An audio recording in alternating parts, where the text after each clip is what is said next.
All right. And I understand that you're testifying as a damages expert, and wear two hats, talking both about Mr. Depp's damages and about Ms. Heard's purported damages. Let's talk about Ms. Heard's damages first. You understand that you have to testify as to damages that resulted from the Waldman statements, correct? That was my analysis. Most of your testimony, however, was just simply testimony about things that occurred after the Waldman statements. That's what I was tasked with, yes. Right. The mere fact that there were activities after the Waldman statements doesn't establish that the Waldman statements caused any damages, does it? When you look at the time frame of when the Waldman statements came out, and you look at what was going on with Ms. Heard's career prior to the statements and what happened after the statements, it's very clear to make that correlation that they were caused by those statements and the campaign that followed afterwards in terms of the negative social media. Well, all right, that's an interesting thing, because the witness this morning actually described the notion of what's correlation and what's causation. And correlation does not imply causation, does it, ma'am? I'm not an expert in semantics. Okay. But you're an expert who is purporting to say that Ms. Heard lost between $45 and $50 million. And I'm trying to understand where you put the link between the Waldman statements and all the other activity that occurred since then. As I stated and very clearly wanted to make sure that everybody understood, was that it was a time frame between which the Waldman statements were made and the negative decline in her career started happening, and in discussions with her agents and her publicist, there was a very tight timeline and a very close link to when those statements came out and when everything started pulling away from Ms. Heard.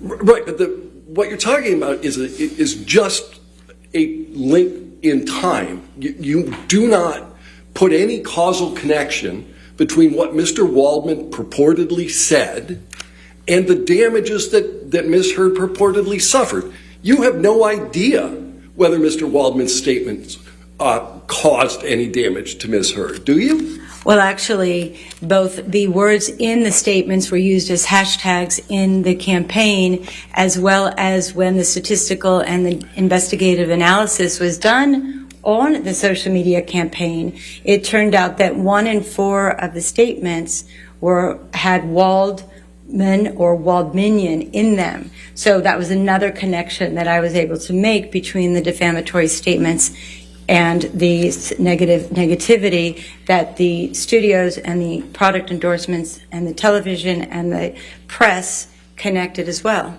All right, let's start with first principles. If they're true, they're not defamatory, correct? Again, that's outside of the scope of my expertise. All right, let's then go back to what you just testified to, and I think you said the Waldman statements appeared in hashtags. I said words from the Waldman statements appeared in hashtags. Right, and the hashtags that were analyzed, however, don't have the Waldman statements in the hashtag. I've also seen them online myself. Well, but the analysis that Mr. Schnell did, he looked at 4 of them, right? That was Schnell's analysis, and I do believe I remember reading that, yes. All right. And the 25% that you just raised, that's Mr. Schnell's analysis. You didn't do that. He did it. Correct. All right. So you know what Mr. Schnell did. And he didn't look at hashtags that contained the Waldman statement words. He looked at Justice for Johnny Depp, right? That's one of them, yes.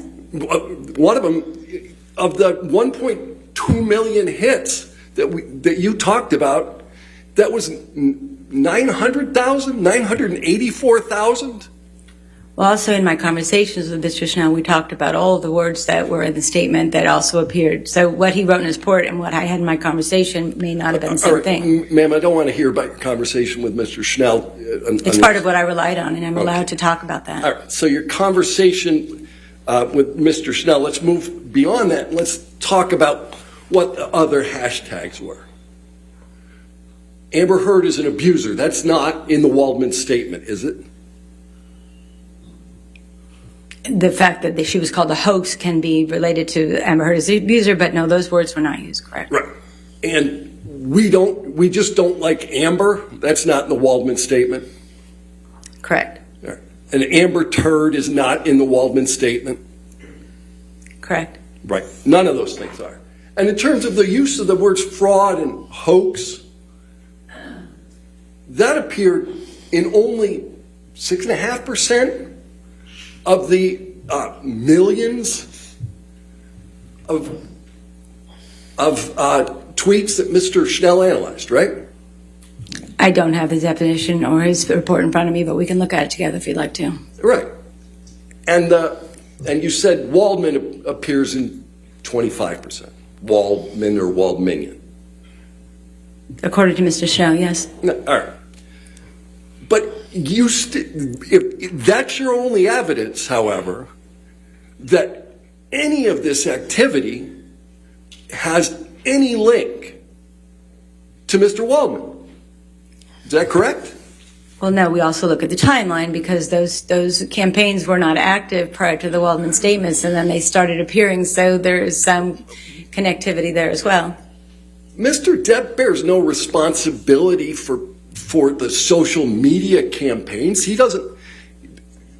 If the social media campaigns caused Ms. Heard to lose her ability to generate income, that's not the Waldman statements. That's a social media campaign. I'm going to object, Your Honor. May we approach? Okay.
All right. So I'm just looking for all evidence of the causal connection that you claim exists between the $45 million in damages that you assert and the three statements made by Mr. Waldman.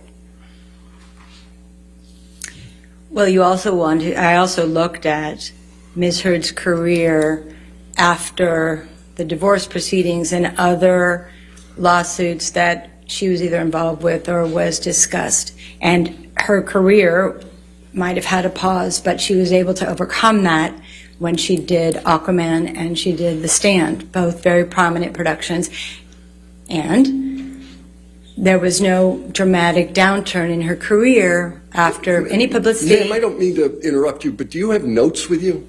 No, there's dust. Oh, okay. It's just dust, and I'm just distracting myself. I guess I'm sorry. It's just nerves. It's really just that. There's just that's okay. Dust. Sorry. So you looked at her career, and you looked at the way her career was moving. Right. So as I was saying, her career was moving forward, and even she had been able to overcome the negative publicity surrounding the divorce or the initial filing of the UK lawsuit and the other lawsuits, anything that she was associated. She overcame that. She did Justice League, and she did Aquaman, and she did The Stand, and she got the L'Oreal contract all after that. The only time her career slowed down and stopped was at the same time that those defamatory statements came out. So. But there was a lot of other activity that happened following the defamatory statements. You said every time Mr. Depp files a lawsuit, it ignites the fire around the both of them, right? No, I actually said it ignites the fire mostly around Mr. Depp. That was No, in I didn't that use the was words excuse both me, of them. please. I'm sorry. That was in context of when I was asked about Mr. Depp's career. That was not in context of when I was asked about Ms. Heard's career. It's not the same fire? It is and isn't. Who's the protagonist in the case in the UK was Mr. Depp. Ms. Heard was a witness to that case. She was not a part of the case. So But most there of the were- negative press went. There was enormous amounts of negative activity around Ms. Heard as a result of the UK case. Isn't that true?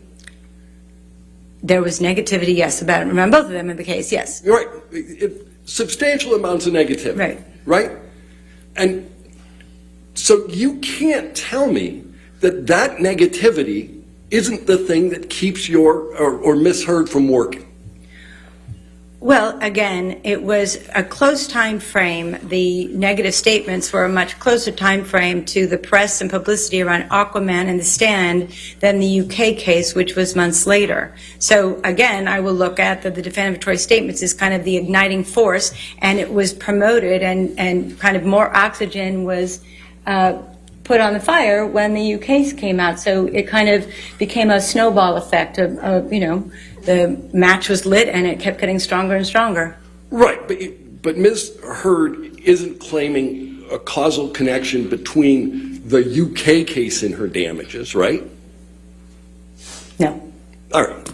And you can't distinguish between the UK bad publicity and the bad publicity that derived after the Waldman statements. What time frame are you talking about with the bad publicity from the UK case, so we can at least be specific on time frames? Well, you talked about a 5-year time window.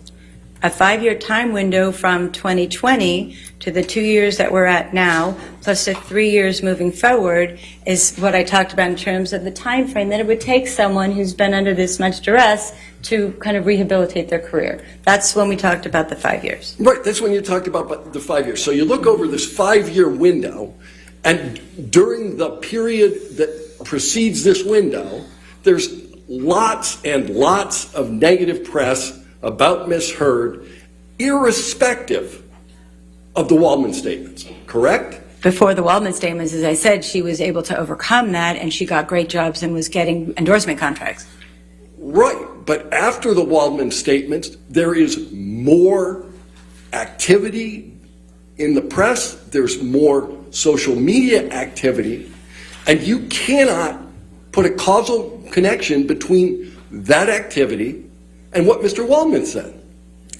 It can be the instigating event, if you want me to call it that. We'll call the Waldman statements the instigating event of a torrential rain of social media tactics that has gone on for years, yeah.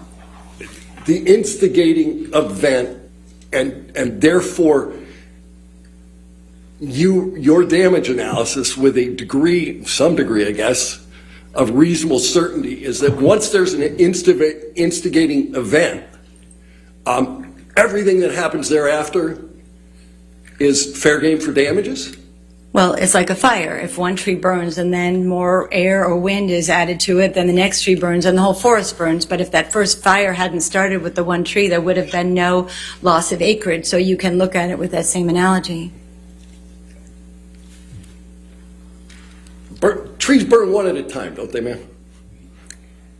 You know, I'm not a firefighter. I'm not going to go there with you. But obviously we know that a single match can cause thousands of acres to burn. So we can leave it at that. I think I went there with you. All right, let's do this. You decided that there were a number of persons that you described as comparable in order to determine what Ms. Heard was likely to make over time, correct? Yes. All right. Of those comparable actors and actresses, is there a single one who has had any press suggesting that they defecated in the marital bed? I don't know. I have no Okay. idea. You would agree with me that that is a negative influence with respect to Hollywood. If one believed it, yes.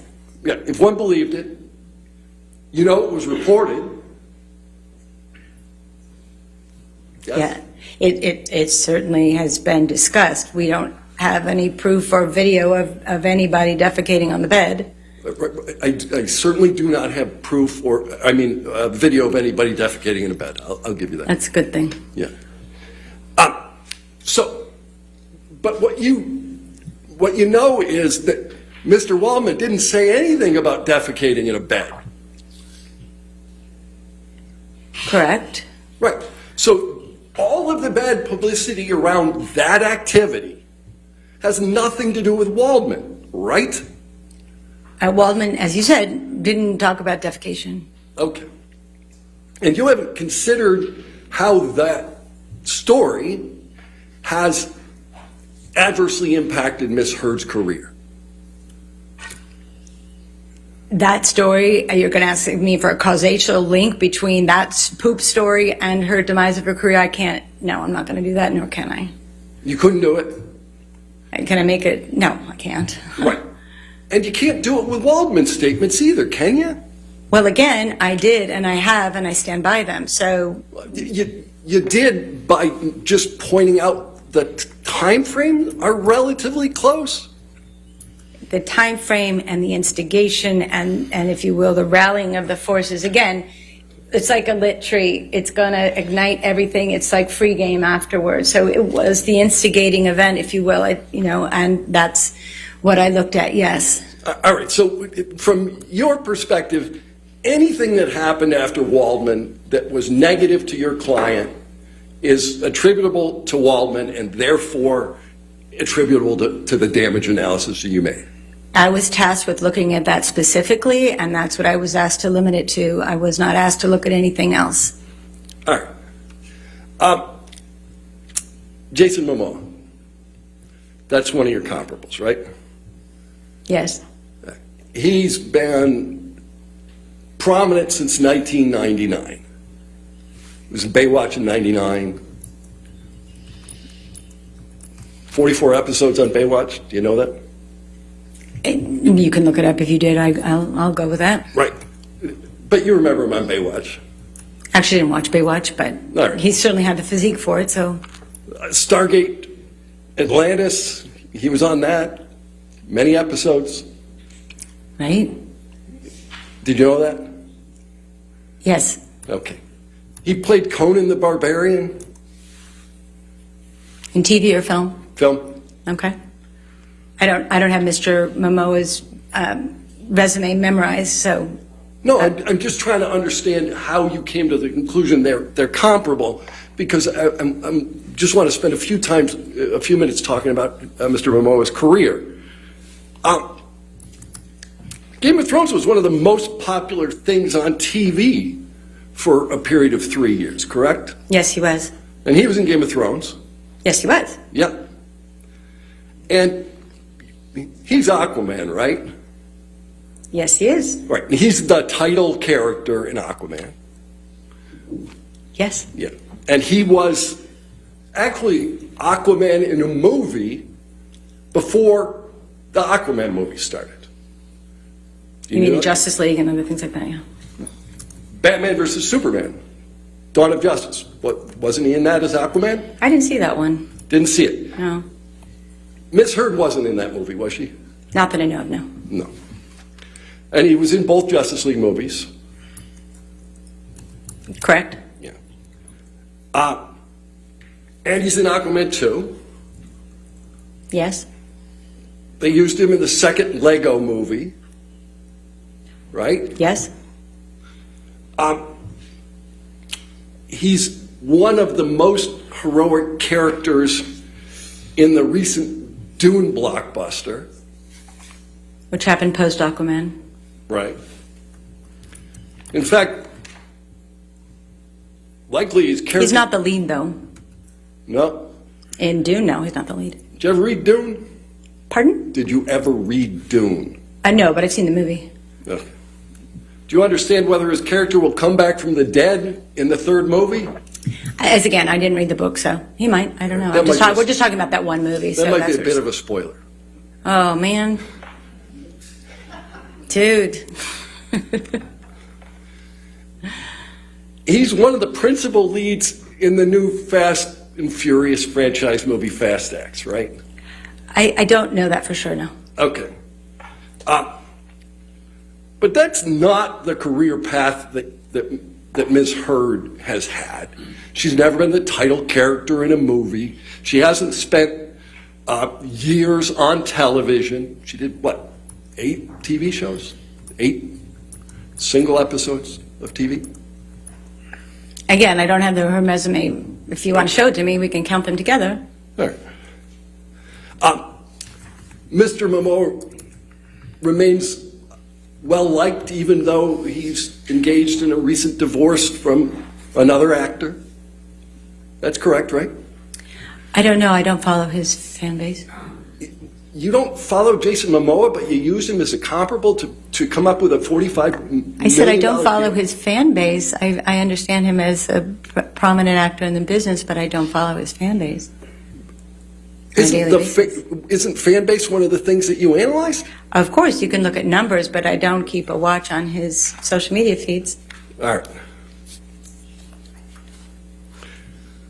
All right. You indicated that Gal Gadot is in Wonder Woman.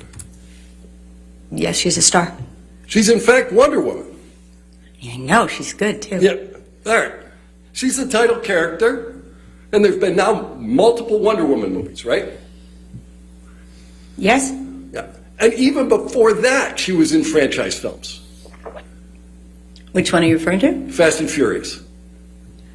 Excuse me, I honestly don't remember her being that as one of the main characters. I know it's The Rock and You, that you, whole you crew. didn't even know she was in the Fast and Furious franchise. I've seen it on her resume, but I didn't. Again, I'm not a fan of the Fast and Furious. All right. You'll agree with me that Wonder Woman is a more prominent role than Mira? If you're going to talk about apples to apples in that exact movie, yes. Right. What about, does Mira have any, self-titled franchise films? Not yet. No. And Ms. Gadot played a much bigger role in the movie they were in together, the Justice League movie. In what movie they were in together? Oh, in Justice League? Yeah. I haven't counted the screen time, so I can't really say. Okay. You indicated that another person that you compared Ms. Heard with is Zendaya. Zendaya, yeah. Person so famous she goes by one name. I guess when you have a name that's a Z, it works, I guess. She's been on the Disney Channel since she's 13 years old. Right. Right? She's won an Emmy. Yes, she did. Right. She was singing and dancing and swinging from trapezes in The Greatest Showman, right? Yes. Yeah. She's now been in multiple Spider-Man movies. Yes. She's 10 years younger than your client. Right. Yeah.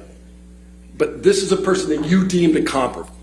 Well, as I was explaining to you how I chose them, when you look at superhero characters, there's not that many to pull from. So I worked on pulling characters that were in superhero movies that were about the same age range within 10 years, as you've noted to me, thank you. And also just where her career would have gone. I said that they were comparables, they're not identical. So you can just look at what their career has done either before that superhero movie, then in others, or the one they were in, and then you look at where her career should have gone.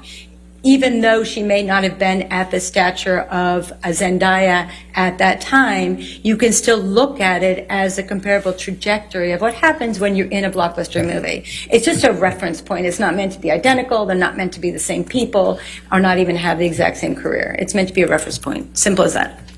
So far, everybody we've looked at have been in more blockbuster movies than Ms. Heard. But Miss Heard was also in the biggest blockbuster movie, and the light that shines on Jason Momoa will also shine on her. So you have to look at it in context of the biggest movie that In the DC DC Comics universe. and also one of the biggest box office films ever, probably within the top 10, because I've looked at it, right? So that light was going to shine brighter on her than someone who wasn't in that movie. And again, it would have just helped her in her career move forward, not stalled it and be, in her world be silent afterwards. For the jury to accept your damage analysis, they would have to agree with you that Ms. Heard was on the precipice of a meteoric rise. That's the word you used, right? Actually, no, I didn't. I did use meteoric with someone like, let's say, Gal Gadot or Zendaya, but I actually gave you a range and gave the jury a range that they weren't all going to have a meteoric rise. Some of them would be smaller, right? And so what the numbers that I gave you do not represent a meteoric rise. A meteoric rise is when Jason Momoa goes from, I don't know, 4 million, 5 million to a $50 million payday. That's a meteoric shift in our business. But when someone has contracts that actually go from 1 million to the first one, 2 million, and then 4 million, that is standard for a franchise that is perceived to do well. And so I based those calculations on very specific numbers that were already contracted. I wanted to stay within reality and look at the numbers that were already contracted for Ms. Heard and just move out forward on one film a year, maybe a TV show here or there, and some endorsement contracts, which is very typical for an actor in our business to make that kind of money. It just is what happens. So the example you just used is somebody went from 1 million to 2 million to 4 million. Your client has never had a contract that exceeds $2 million, correct? Incorrect. All right. In the Aquaman it's actually the Justice League contract because they're associated. So Justice League, Aquaman, she was paid $1 million. Then in Aquaman 2, it was written that she was going to earn $2 million. And if there's another one, it was written in the terms that she would get $4 million. So it actually was a contract that Ms. Heard signed with the studio. Right, but the movie hasn't been made. Aquaman 2 hasn't even come out yet, so the Right. third one is still on deck, as they say. Yeah. Okay. Let's put it differently. Your client's never been paid $2 million for a movie she appeared in. She was paid $2 million for Aquaman. Right. Aquaman 2. And she's never been paid $4 million. She was contracted to be paid, and when the movie goes, that's what she will be paid. So that's what I said. She was If on she's the in the movie. Right, but if Aquaman 2 does even nearly as well as Aquaman 1, there's going to most likely be a third one. So we can look at that as a precedent that was set in writing, actually.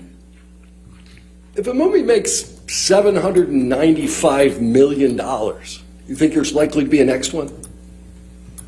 If it was the first or the second one, but if it's the fifth in the series, I assume that you're referring to Pirates 5. It performed well at the box office, yes, but certainly not in comparison to some of the other ones. And that's what a studio like Disney will look at to say, has that franchise had its run? Or do we need to A change it? studio or stop like it? Disney wants to walk away from an $800 million payday? Well, an $800 million payday has to be put into context to the budget that it costs to get that movie and then the marketing thereafter. And with the increasing costs and not only Mr. Depp's fee or any of the, and plus the other actors' fees, plus general production costs that are getting more expensive, then you put in the marketing costs, which are sometimes 1, 2, or 3 times the budget of the film. A film like that, a studio can spend $600-800 million just making and marketing the film. So $795 million is a lot of money. And it seems like a really good box office, but you have to put into perspective of what's spent on production, marketing, and the overhead costs that the studio takes. So you have, again, it's all in context of what the budget of the film and the marketing of the film is. All right, let's put some more things in context. Ana de Armas. That's another one you used. Yes. All right. She, most recently, I guess, in Deep Water with Ben Affleck. I don't, again, I know some of the movies that she's been in. I don't remember about Deep Water. I don't even know if that's out yet, Okay. to be honest. She was in the last James Bond movie. Yes, she was. Yeah. They were talking about making her the next female Bond, right? Right, after her big Stars Born moment, yeah, she's gotten a lot more big roles, which is what we had hoped for Miss Heard. Yeah. And you said that her breakout role was Blade Runner? It was like the first big, studio movie that got a lot of attention. I believe that was the one that we can look at as a marker for her, sure. Did you watch Blade Runner 2049? I did. Do you know what she did in the movie? It was years ago. I don't remember exactly what she was in, what role she played, but she was in that movie, and from that, her agents used that as leverage to get her more movies. You have no knowledge that her principal role in that movie was as a gigantic naked billboard?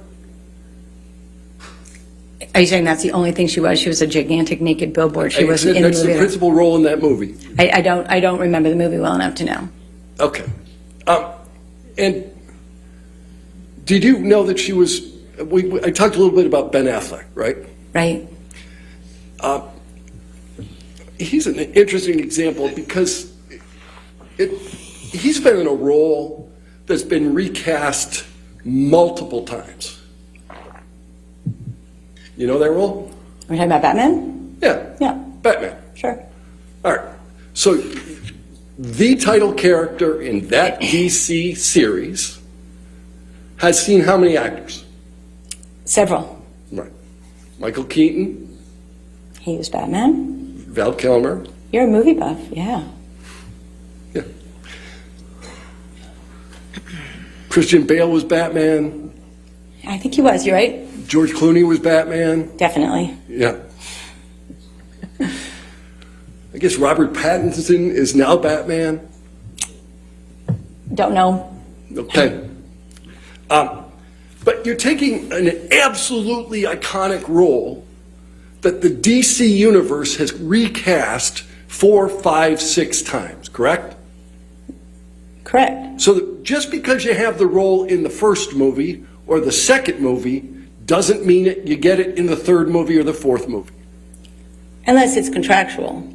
Right. Unless it's contractual. So, now, let's look. Ana de Armas, she's like the new Marilyn Monroe on Netflix, too, right?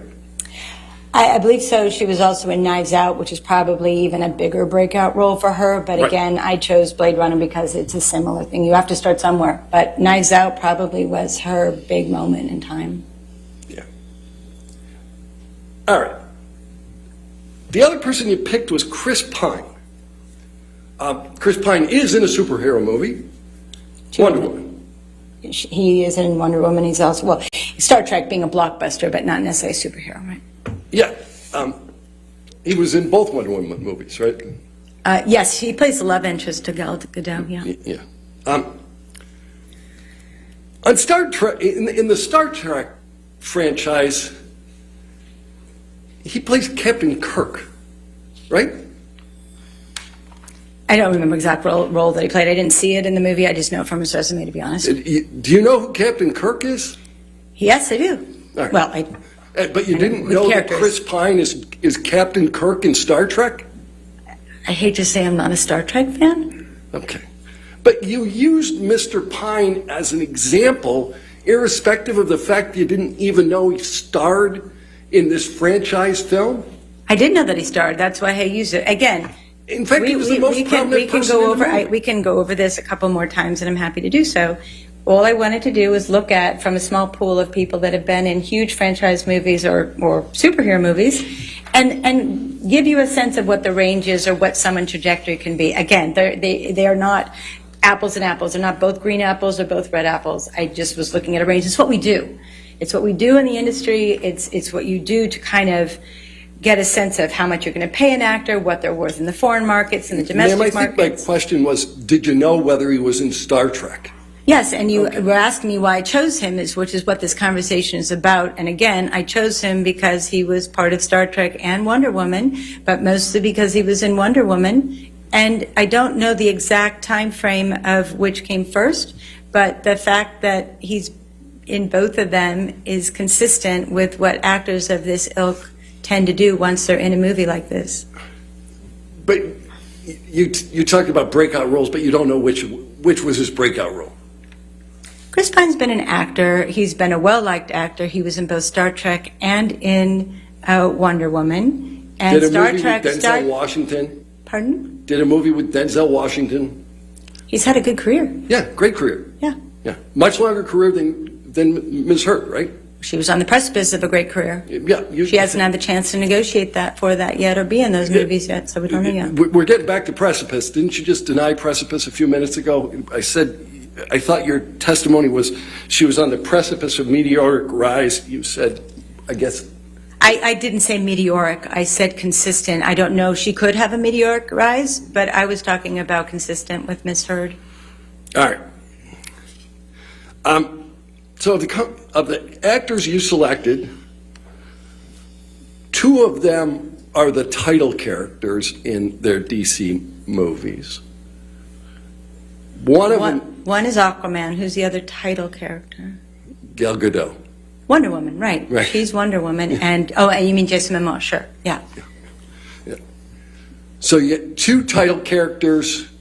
You got James Kirk, and those are the people that you thought were most representative of Ms. Heard.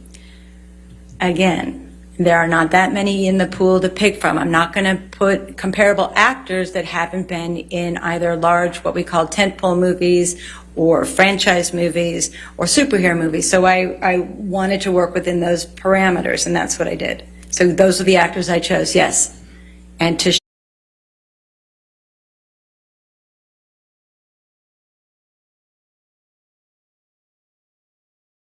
One of the actors you chose had a much longer TV career than Ms. Heard. again, they were all in superhero or franchise movies that did very, very well at the box office. And there are tons of actors and actresses who are in superhero movies that don't have meteoric rises thereafter, correct? Not when they're the lead character with Jason Momoa, but to your point, there are many actors that have no career prior to a breakout role and then have a meteoric career and have had no career prior. So you don't always just look at the past. It's helpful, and with Ms. Heard, she had good reviews, so that's what I looked at. But if you look at other actors and they have their first role and all of a sudden they become a superstar from one role. So that happens in our business. It just does. All right. With respect to your comparable actors, you have no personal knowledge as to how much any of them were compensated over the period you reviewed. Incorrect. You have personal knowledge as to who? Jason Momoa. And you derive that personal knowledge from talking to somebody? Yes. He didn't tell you. His agent did. Okay. So what you will rely on what Mr. Momoa's agent told you, but you have no knowledge. You didn't see the contract. No, his agent is at William Morris as well, so they told me that. Right. And you've never seen anybody else's contracts as to what they were making.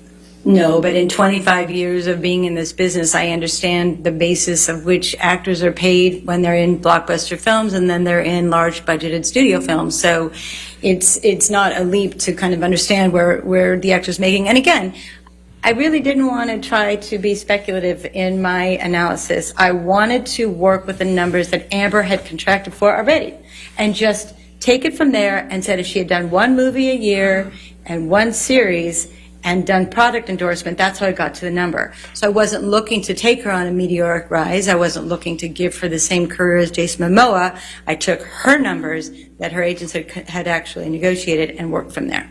When you say you weren't trying to give her the same career as Jason Momoa, the TV program that she most recently did, The Stand, she made $200,000 an episode. That's what you testified to. Correct.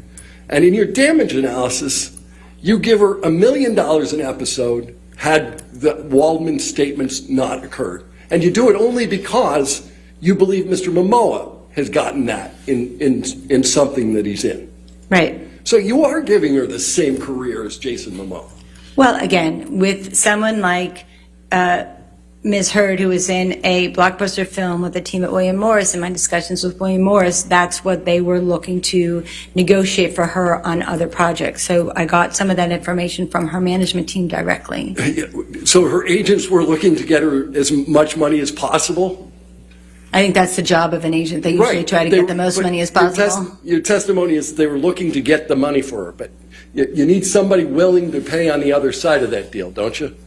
Right, but agents are working with people in the industry and have a pulse on have a finger on a pulse of what's going on, so they know who's marketable and what the prices that all the streamers are paying these days. You haven't seen a single one of the endorsement contracts that you referenced, other than Ms. Heard's? No, other than, again, what I was talking to William Morris in terms of the pricing that they are aware of, not only for their own clients, but what's out in the marketplace, and it's pretty consistent. And I've also worked with other actors on other cases that have gotten similar contracts, so I'm familiar with the rates of endorsement contracts. You haven't made any reference to the actual earnings of any of these actors. Again, as you do an analysis, you put together the numbers that you know from both your experience and the marketplace and the agents that are working in the marketplace. So together, that's how I created those numbers, and mostly using Ms. Heard's numbers specifically and giving her a very steady career, which is what she had had prior to Aquaman. Yeah, and you don't have the prior earnings of any of the actors you looked at other than Ms. Heard's. No, I don't have all the contracts now. You don't have any of that information. I'm sorry? You don't have any of that information? No. Okay. In fact, that information, I guess aside from Mr. Momoa's, is confidential, right? Usually it is, yes. Yeah. And the only reason you know anything about Mr. Momoa is that Ms. Heard shares an agent? Or an Right, agency? but I've also been in the industry for many years, and I know what actors get paid. I talk about budgets constantly, so it's not a secret within the industry the amount that actors in those types of movies are paid very, very well. You're not currently working as an agent for anyone, are you? No. All right.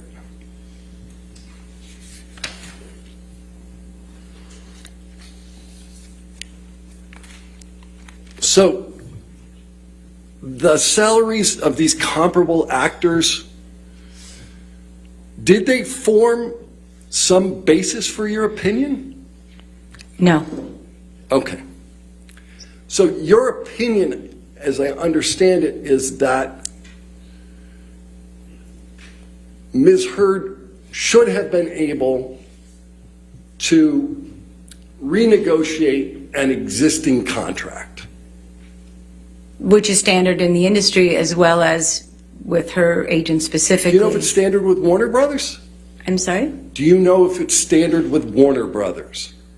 I don't know if it's standard at any of the studios, but it is standard for agents to renegotiate, and oftentimes are successful when the film is done so well. Right, but what you're talking about is there's an existing contract where Ms. Heard has made a promise that she will do the next movie for, in this instance, $2 million, right? Right. And what the agent is trying to do is to get Warner Brothers to say, hey, you should pay her more than your contract says because you like her?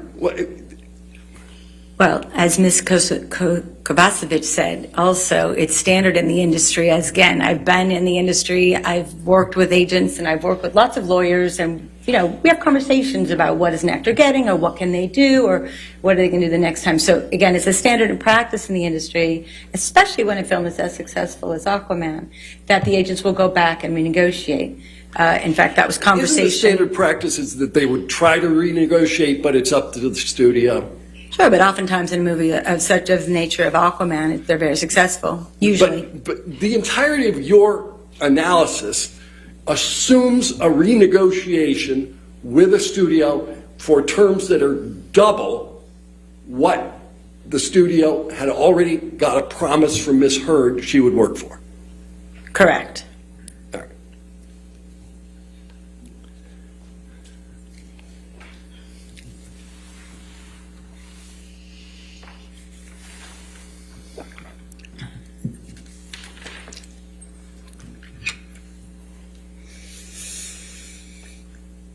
have you talked to Walter Hamada? Have I spoken to him? No. Do you know who he is? Yes. Who is he? He's a senior executive at Warner Brothers, or yeah, I think he still is there, but certainly at the time of the renegotiation, he was a senior executive. And do you know whether he's the president of DC-based film productions? I think that's exactly his title, yeah. Yeah. Who's in a better position to determine whether Warner Brothers would renegotiate, you or Mr. Hamada? Again, I based this on the agents that were talking to Warner Brothers about Mr. Momoa, and they were wanting to talk to them about Ms. Heard as well. Okay, I'm not So sure. I based my information on them. So the connection should be Mr. Hamada or the agents, not Mr. Hamada and me. All right. Who's in a better position to know whether Warner Brothers would renegotiate? Objection, Your Honor, calls for speculation. Just asking. I'll sustain the objection. Next Sorry. question.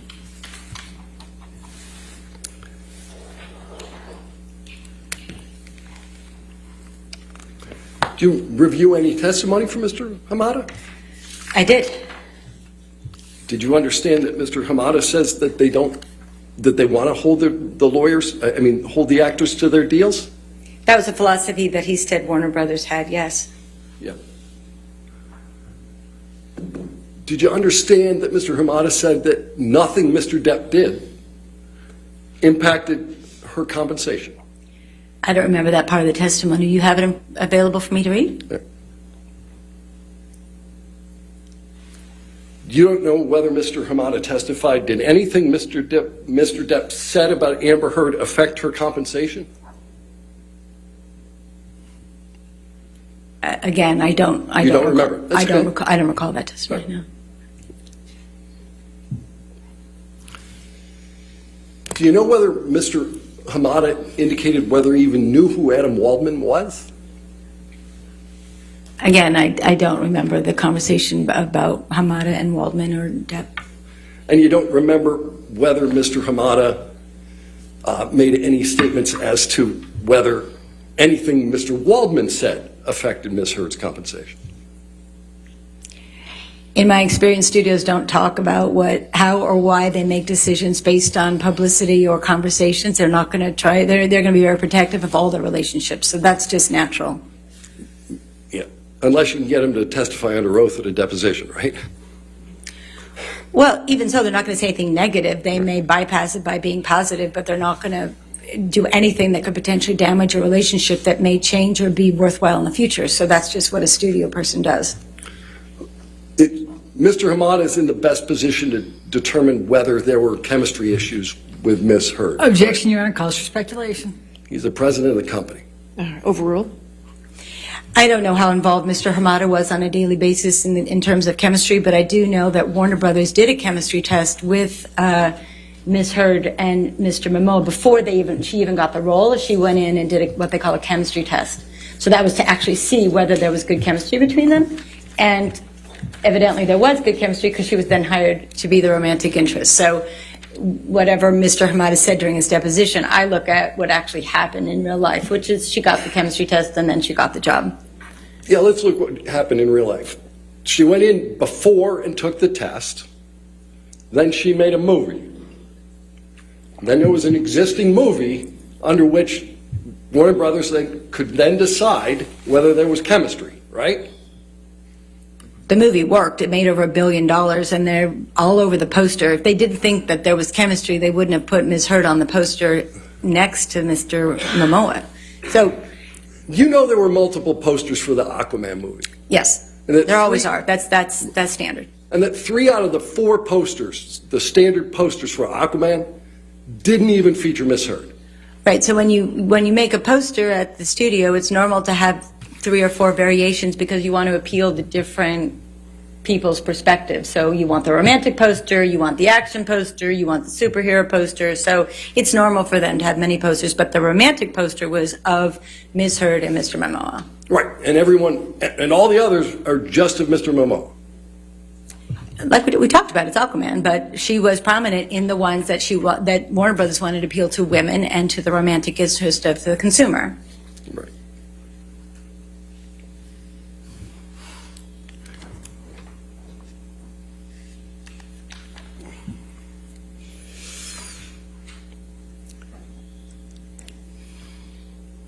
What movies would Ms. Heard have gotten absent Mr. Waldman's statements? Well, the ones we know about specifically that she was in conversations with was a movie with Gail Garcelle Bernal, I believe that's how you say his name, at Amazon, which is what Ms. Kovacevic said. And she was also in consideration for a movie called Ambulance with Michael Bay. But again, after the Waldman statements, nobody would talk to the agents, and so they weren't able to garner more. Oh, she also had a movie that she was interested in producing that a good friend of hers, or a friend of hers or colleague was doing. So there was at least those three that I read about. Those were three movies that she was being considered for, but you don't know what movie she was going to be in. Well, again, they stopped the conversation after the statement, so we don't know where they would have gone, of course. But she was in consideration for all of them, and given her fame from Aquaman, that would have helped all those movies. So it would have made a lot of sense. You're projecting movies way out into the future that you have no knowledge would ever have gotten made. Well, that's what we do when you talk about comparables and economic damages. You talk about the future. That's standard in our industry as a forensic expert and in the industry. That's how movies are financed, as a matter of fact, is by forecasting what happens in the future. What connection do you draw between Mr. Waldman's statements and the reported reduction in Ms. Heard's Aquaman 2 role? Again, it's just it's the timing of it all. It's the timing of it all. And also, they were going to take her out of the movie after the statements, and then they put her back in. And then can I talk about the emails that I read? I'm not sure at this point, but. So, when you say they were going to take her out of the movie, when you have an option, you literally have the option whether to include the actress, right? That's what it means. Correct. Right. So they can choose to exercise the option or not exercise the option. Entirely up to them. Correct. And they have, that particular studio, to your knowledge, has repeatedly recast even major figures in their DC movies. We talked about Batman. What about Superman?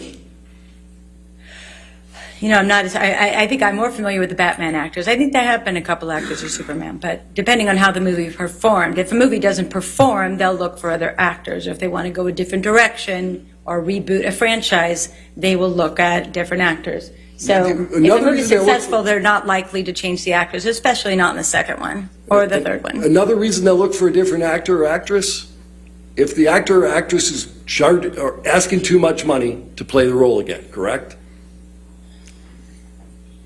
Yes, not in figures under $10 million, but yes. Yeah. If you're asking for too much money, you might not get your role again.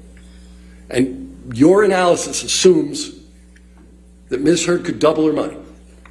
Well, her contracts doubled her money from each one to the next, so it wasn't that large a leap to do that, especially when the agents had told me that that was what they were considering and what they'd been discussing. All right. You seen the script of Aquaman 2? Personally? Yeah. I did see a draft. I don't know what the date was or when it was or where in the succession of the rewrites it was. I did see one draft, yes. You don't know what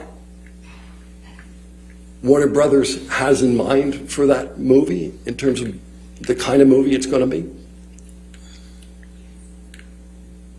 It's a superhero movie. Right. It's supposed to be like a buddy comedy, right? I don't know. I don't know about a buddy comedy. It's an action movie, superhero movie. I don't know. Who's Patrick Wilson? Patrick Wilson. I've heard that name in terms of an actor, but I don't know Mr. Wilson. All right. Do you know if he appears in Aquaman? Again, I don't know him by name. If you want to show me a picture, or a clip from the movie. All right. Do you know if Mr. Wilson appears more frequently in Aquaman than your client does? I didn't count the screen time when I watched the movie. It was a long, even when I watched it again, I didn't count the screen time of anybody else. All right.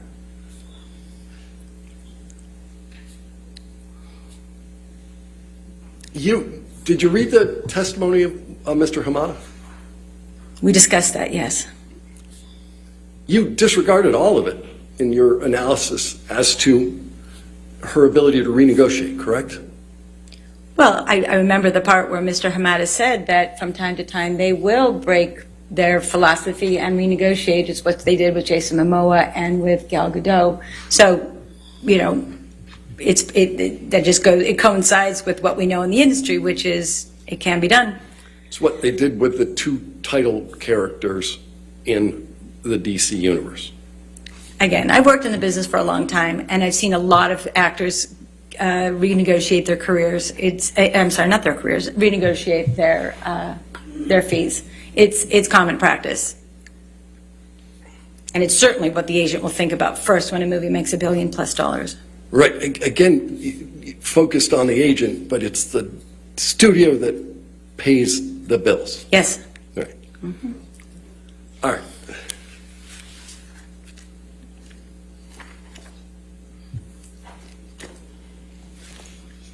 Your Honor, I have a fair amount more to do. Continue. I'm sorry? Continue. Okay. I didn't know if we were going to 5:30 today or not. Every day is 5:30 day. Okay. No, we may not even need to get there. Every day is 5:30 All day. right. Perfect. All right. You talked about Ms. Heard's endorsement deal with L'Oreal. Yes. And that L'Oreal has concerns about using her because every time they try to use her, people respond negatively to her. People don't. The Depp fan base has responded, have posted negative things about Ms. Heard on their campaigns. So, did you say the Depp fan base? Well, people that were using the hashtags that were consistent with the rest of the Depp fan base. Yeah, but there are people posting negative things other than things that came from Mr. Waldman, correct? I haven't seen all that. I was just looking at what L'Oreal discussed and what L'Oreal said in their communications. All right. Did you see L'Oreal make a word cloud of the words that were most commonly associated with Ms. Heard in its marketing campaigns? I knew they did that. I didn't see it myself, actually. Right. Do you know what words there were? Again, no. Okay.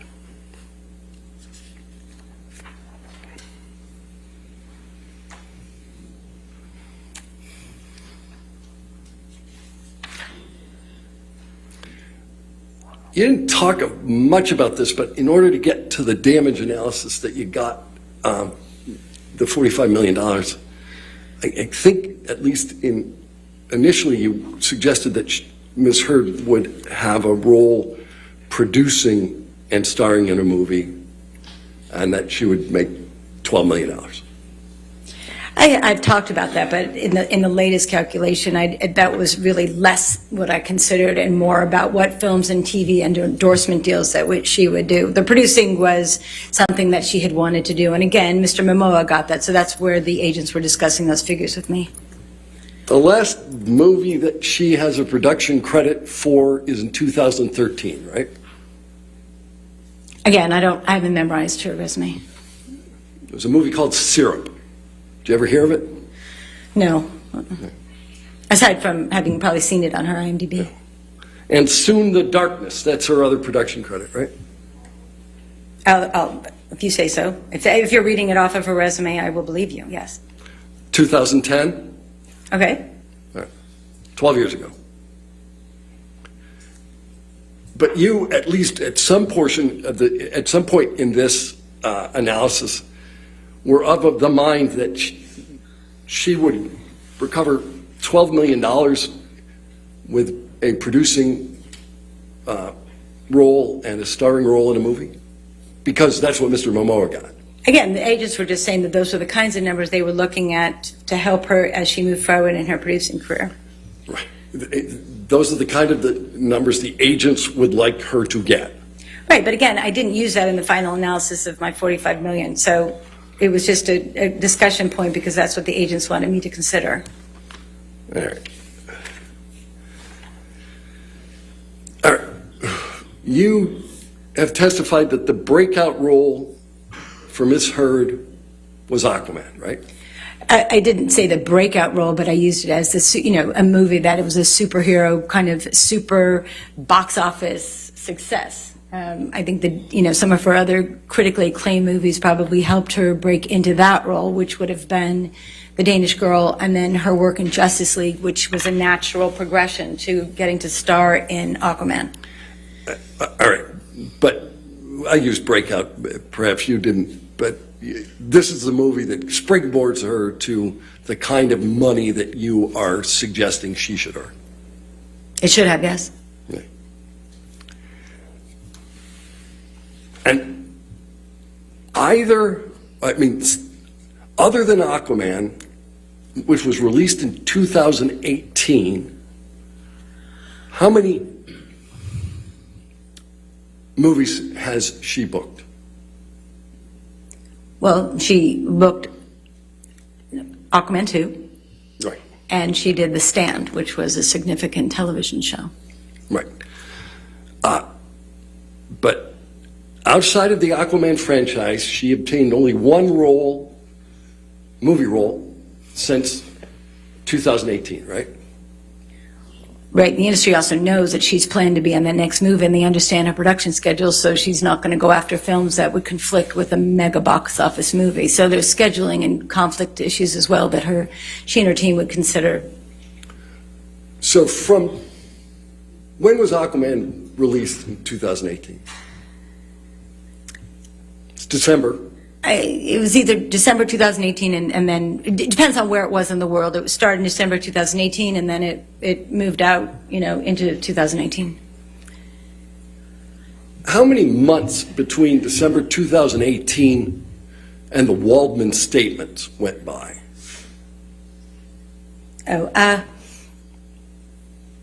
12, I think, 15 or 16 if my math is correct. Right. She got one role during that 15 or 16 month period during the entirety of the post-Aquaman boost, right? She got Stand, Right. and then she was in discussions for the films as they were getting ready to go. But she didn't get another role for 16 months between the release of Aquaman and what you say are the Waldman statements. Well, she got The Stand, Right. She got one TV role. a pretty significant TV role, yes, for a Stephen King novel. Right. She was in a movie, though. I'm sorry? She was in a movie that was released after Aquaman. What movie are you referring to? Gully. Oh, well, I don't know when that was shot, so you'd have to tell me when it was shot. Movies get released at different time frames. They can be shot in 2016 and not get released till 2018. So you'd have to tell me. We'd have to look at, the actual filming dates of The Gully for me to talk to you about that. She wasn't initially cast in Gully, was she? I'm not familiar with the casting process of Gully. Do you know who Alice Eve is? Who? Alice Eve. Alice Eve. Sounds familiar, but I'm not recalling who she is. She's an actress, been in any number of movies. You don't know who she is? Again, I know her name, but I don't know her resume. She's in Star Trek. Great. Right. She was in one of those breakout roles, Star Trek, but you don't even know who she is. I talked to you about Star Trek before. I'm not a big Star Trekian. Okay. Ms. Heard replaced Alice Eve in the movie Gully, right? I don't know the casting process. I don't know who starred in that movie. Do you know what she was paid? Who? Ms. Heard. For Gully? Yeah. Can you tell me when that was in? No, I don't. But what was the filming date of, and what was the start date of Gully? You didn't look at the Gully contract when you were making an analysis of Ms. Hurd's damages? I don't recall whether I looked at it or not. Did you understand that she was making $2,190 per week for Gully? Can you tell me when it was shot? When does that contract get negotiated? It's relevant. The contract is negotiated prior to the release of Aquaman. Okay. So she signs this contract for $2,190. Is there do you know what the Screen Actors Guild low budget agreement minimum scale is? It changes from year to year. It depends on what year and what the size of the budget. There's actually 3 or 4 different scale, benchmarks. So when there's a low budget, it can be a micro budget, it can be a minimum budget. At low budget, there's like 4 or 5 different scales that they use when it gets to anything other than a studio film. No. And oftentimes actors do passion projects, and that has nothing to do with, or something that they really love to do, or they think that would be good for the career. It doesn't have anything to do with the fee made on the film. All right.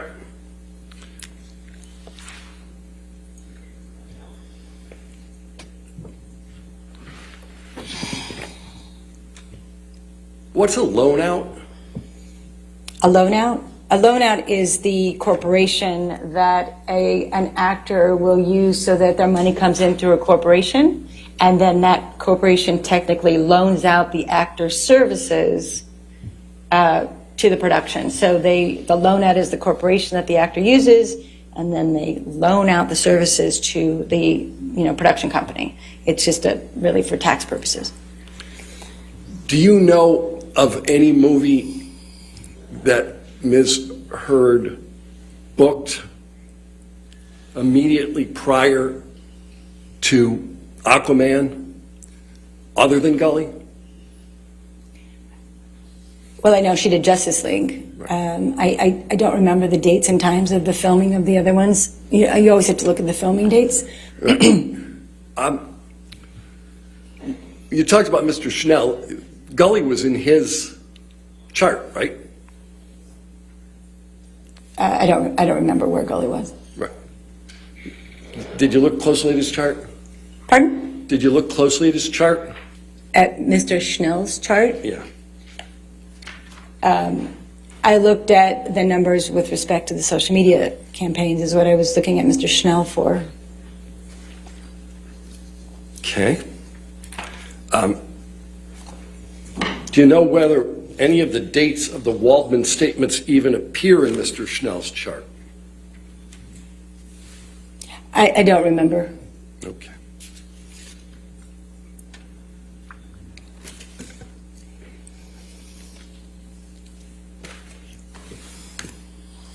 You talked a little bit about Q scores and Mr. Banya. Do you remember that? Yes. For Ms. Hurd, Mr. Banya used Q scores from immediately after Aquaman, right? Again, if you want to show me something, I can answer it. I don't remember every word of Mr. Banya's, but I remember talking about the dates with you earlier. All right. But you don't know as you sit here today whether the Q scores that Mr. Banya used were after Aquaman but before the Waldman statements? He used a couple different scores based on dates. I don't remember if they were correlated to the statements or not. I remember years more than anything else. Again, I looked at thousands and thousands of pages of documents, so I don't remember exactly what his said. Even before the Waldman statements, Ms. Hurd had very high negative Q scores. Isn't that correct? Very negative high Q scores? No, very high negative Q As scores. I said, very high negative Q scores. I remember discussions of a lot of Q scores. I don't remember exactly what or when, which score, or whether it was net. So in your analysis, you didn't consider Ms. Hurd's negative Q scores as a restraint on what she might earn on a going forward basis? No, Q scores change all the time. Ms. Heard's IMDb score has been 1, and it's been 300. Mr. Depp's Q score has been 1, and it's been 253. You know, Q scores change all the time. Scores change all the time. They're based on current events and movie releases. You talked a little bit about Mr. Depp's damages.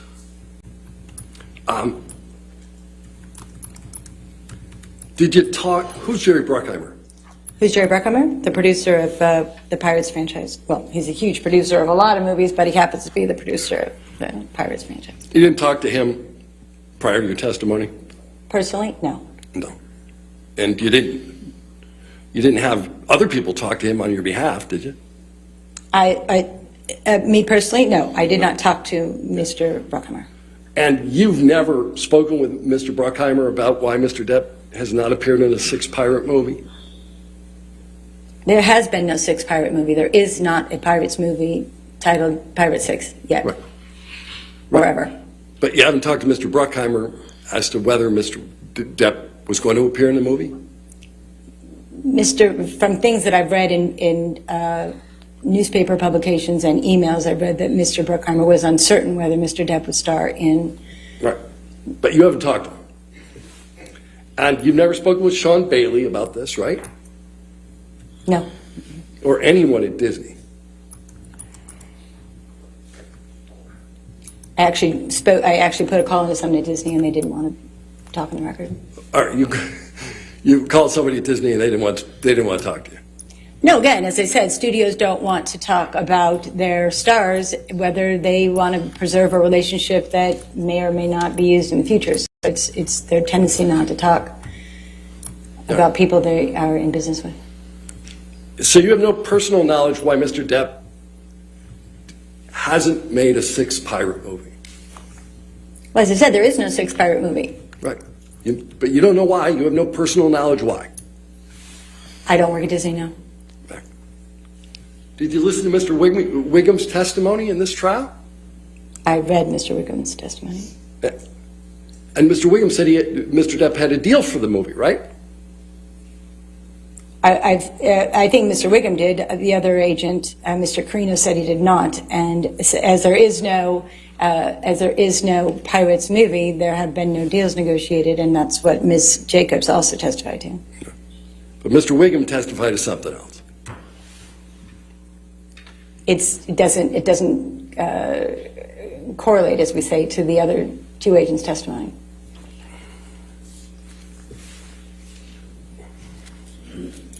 You've indicated that a portion of the reason that Mr. Depp has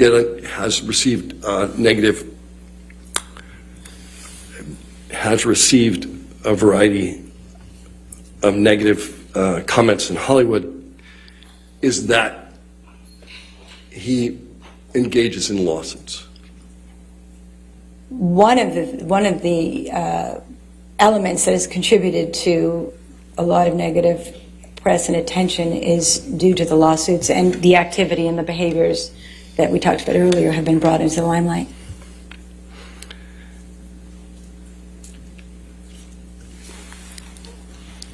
Mr. Depp's lawsuit here has generated negative publicity for Ms. Heard, correct? Yes. That lawsuit, until she's filed a counterclaim, didn't relate to the Waldman statements, did it? Mr. Depp's lawsuits? Yeah. No, we talked about that. It was pertaining to her op-ed piece. Right. It related to what Pardon? Ms. Heard said. I'm sorry? Mr. Depp's lawsuit relates to what Ms. Heard said and not to what Mr. Waldman said. It related to the op-ed piece that Ms. Heard wrote. Right. So Mr. Waldman's statements have no connection to the negative publicity that Ms. Heard has received relative to this trial, correct? Objection calls for speculation, foundation, hearsay, and outside the scope. Any response? We're looking for a causal connection here. I'll sustain the objection. Next question. Yeah.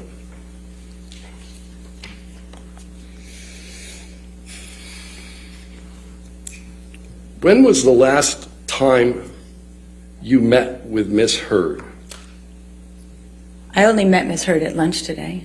Okay, that's the first time you talked to her. First time I met her. Okay. What's your compensation for testifying here today? For a testimony, it's $650 an hour. What has been your compensation to date for providing the assistance that you have in this case? I've been working on the case for about 3 years, and over the 3 years, I believe it's around $60,000. You said 60? Yeah, over 3 years. All right. I have no further questions. All right, redirect. Thank you, Your Honor, and I'm going to make it definitely fit within that 5:30. Ms. Arnold, you were asked a number of questions about the different social media, the negative, and how do you know that it relates to the Waldman-Depp statements? Do you recall all those questions? Yes. Okay. The social media that was connected, and some of that was your testimony, some Jessica Kovacevic, and some of it was Mr. Schnell, actually tracked the language from the 3 statements from Waldman, correct? Objection leading. Sustained. Okay. What, if any, efforts were made to track the negative social media that caused the damages that you've attributed? Objection leading. Overruled. So L'Oreal did a lot of research. William Morris did a lot of research. Mr. Schnell did a lot of research. And in those conversations, those were also connective tissues to the negative social media campaign and the Waldman statements. All right. And they connected back to those 3 statements, correct? Yes. Objection leading. And what, if any, connection did they have to those 3 statements? Again, we talked about this earlier. We talked about some of the hashtags being similar. We talked about the Waldman or the Waldminion. So there were a lot of connective tissues between the negative social media campaigns and the Waldman statements. Okay. And I'm going to jump because I think this is part of this. So you were asked some questions about Mr. Hamada. Do you recall that? Yes. And asked whether he testified that whether anything Mr. Depp said or anything Mr. Waldman said had anything to do with their initial decision not to exercise the option to Aquaman 2. Do you recall that testimony? Or that, I recall those questions? The questioning, yes. Okay. Now, the testimony from Mr. Schnell tracked the 1.2 million tracers to January 2021, correct? Objection leading. Do you remember what month that was until? Right. So when Mr. Schnell did his analysis, it was from April of 2020 to January 2021. And when did Warner Brothers tell Amber Heard and her agents they were not exercising her Aquaman 2 contract? It was in February of 2021. All right.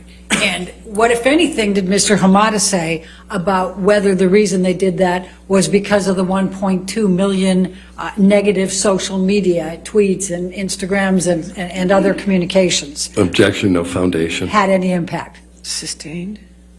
Next question. Are you aware of whether he said anything about that? I recall in the Warner Brothers file. Objection, hearsay. Sustained. Do you know whether that had any impact? Objection, hearsay. I'm asking now. She's allowed to rely on hearsay. I'll sustain the objection. Next question. All right. You were asked a whole lot of questions about the different comparables. And so I'm just going to go to this again.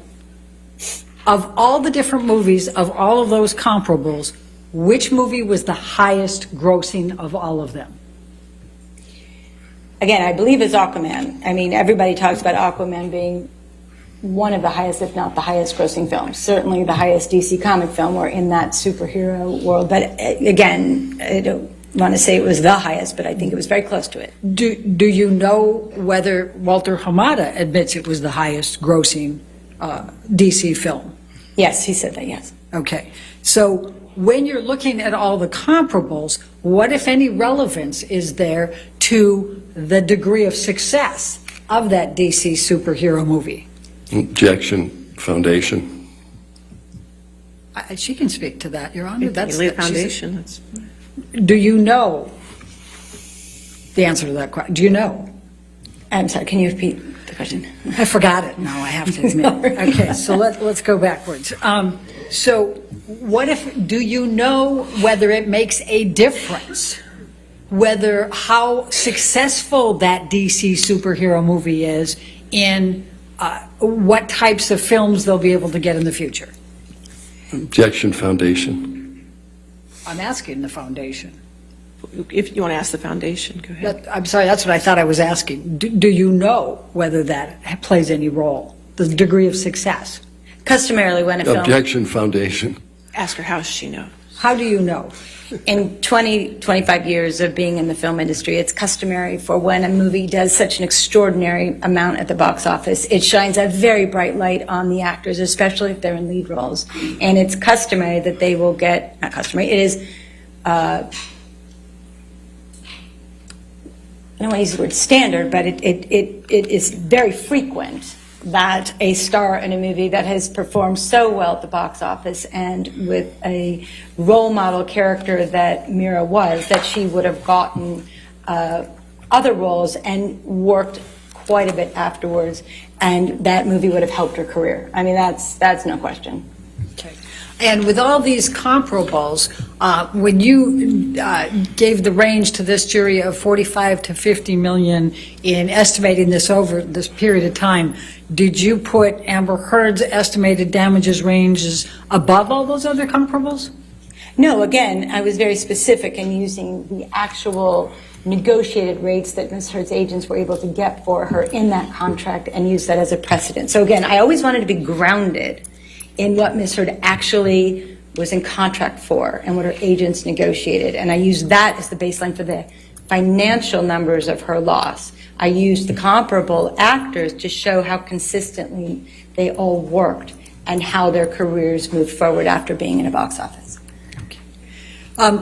You asked about Disney and the Pirates 6 again. What, if any, knowledge do you have of whether Disney is willing to pay Mr. Depp $300 million and 1 million alpacas? Objection, no to star? foundation. I'm asking her, what, if anything, does she know about whether Disney is... If you can lay a foundation. Okay. Did you listen to or did you read the Disney testimony in this case? I did, yes. All right. What do you recall Disney saying about whether they were willing to pay Mr. Depp $300 million and give him 1 million alpacas? They would not be willing to pay $300 million and give him alpacas. Thank you. You were asked about the defecation. What, if any, recollection or knowledge do you have about whether that social media negative campaign that you've testified had the words defecation in it or poop? Objection, no foundation. I know that the word poop and the hashtag poop is used. Okay. Was that in any of the Move to ones you strike. posed? Sustain the objection and Okay. move to strike. Next question. Okay. In your review of the social media campaigns and the negative social media campaigns that you testified to with this jury, that include the L'Oreal, that include the WME, that include Mr. Schnell, and include what you've done, what, if any, recollection do you have of how many of those that are influencing your connections to the defamation statements include the words poop or defecation? Objection, compound. Overrule. I don't believe poop was one of the hashtags that was connected to the statement. Okay, thank you.